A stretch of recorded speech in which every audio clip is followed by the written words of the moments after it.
waddanka Hindiya magaalada Bombay la yiraahdo qiso cajiiba ka dhacday bari nin ducaada reer Bombay baa noo sheegay nin Hinduus oo gaal oo mushrika oo waddanka Hindiya u dhashay laakiin Australia ku nool ayaa ninkan muslimkee ganacsadaha xiriir baa ka dhaxeeyo badeecada uu ka iibsan jiray marmar maraakiibtu u saari jiray badeecad baa jiray Hindiya laga helo Australia aan laga helin badeecadahaas markaa intuu ka soo dalbado ayuu lacagtana banka ugu soo shubi jiray isaguna ama cargo diyaarad buu saari jiray ama container marka buu saari jiray ninkii maal qabeenka ahaa reer Australia ahaa Hindiga gaalka ahaa isagii inantiisii oo jaamiciyada iyo islaantiisii baa Bombay yimid ninkii taajirka ee muslimka markaa la kulmeen markaas badeecad buu iibsaday wuxuu yiri badeecadan tan adaan ka iibsaday ii soo saar diyaaradda cargo-ga lacagtina waa tan alaabtana aniga gaar meel kale uga soo iibsaday iigu darbukay markaas uu yiri waayadan qaraxyo iyo adduunka waa la cabsoodaa oo qof walba waxa diyaaradda u saaray uu iska eega badeecadan aniga adiga soo iibsatay de ana ka iibiyo waan garano ana u qoolan wixii ka yimaada laakiin tan adaa ila yimid maxaa ku jira ii sheeg markaas uu yiri wax kale kuma jiraan ilaahan caabudaya ku jiro halkan ka iibsaday buu waa sanad yar oo san dheer oo gacmo badan oo Hindiya ay ku dhaxsanayaan oo lacag lagu iibiyo oo fara badan markaas uu yiri culimada idaan soo weydiin in shariicadeedu ii saamaxayso in kale taajir markuu muslim yahay iimaan leeyahay tijaaradiisa wuxuu asaas uga dhigayaa ilaahay macrifadiisa tijaaradiisa wuxuu asaas uga dhigayaa maaragtaana inuu shariicada islaamka ku dhaqmo maxaa banaanayn maxay shariicadu banaanaysay maxaa ii banaanayn uu soo noqday wuxuu yiri waxay culimadaydu igu yiraahdeen ma banaano haddaad u qaadid gaalnimadiisii baad ku caawisay waa khatar mana banaano shariicada islaamka ma ogolo waana xadiis saxiix oo nabigu sheegay sallallahu alayhi wasallam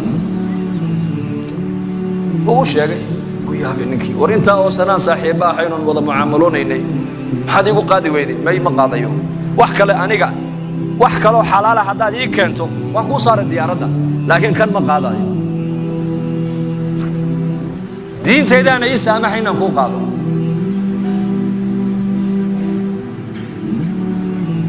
gabadhiisii baa markaa inantii uu dhalay baa fikiraysa waa gabadh jaamiciyada habeenkii iyadii aabaheedii hooyadeed hoteelkii markay tageen ayay tiri aabo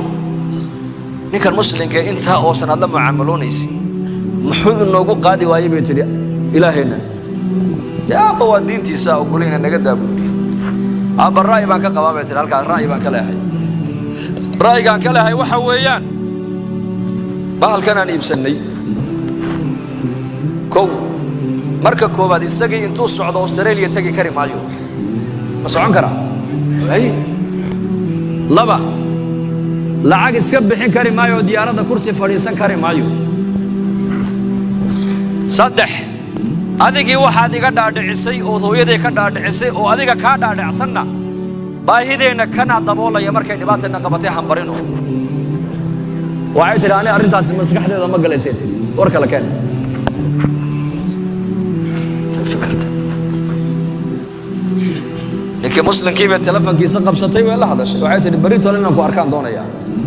وأيوم وأين أنت وضيق عين كاسة ودلي ويانا ما تقول تمد يا أبيه الله صعوتي أبيه الله صعوتي بلبو مركا كمرت قاضي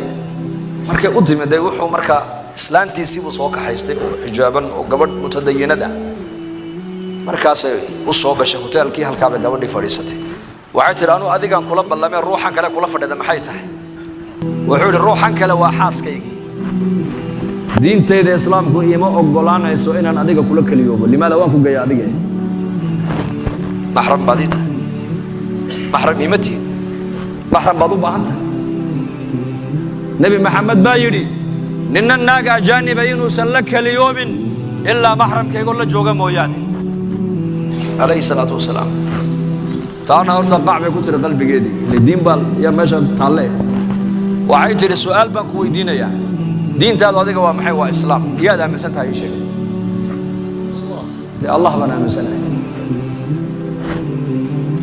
لا تدركه الأبصار وهو يدرك الأبصار كعيرك أبورة لك أبورة مركا هلكي فرصة وحي ونقطي إنه نكي قبل دعوة السيو إنه يدي هلكي كو إسلامته إنه هوتيلك يكون نقط إنه هو يدي أبيه يدي كدنا عز دين الإسلام كان ولا بدي والده دعوة وين أي كو قنعان إن دين الإسلام كسوق لا هداية مركا يا هاي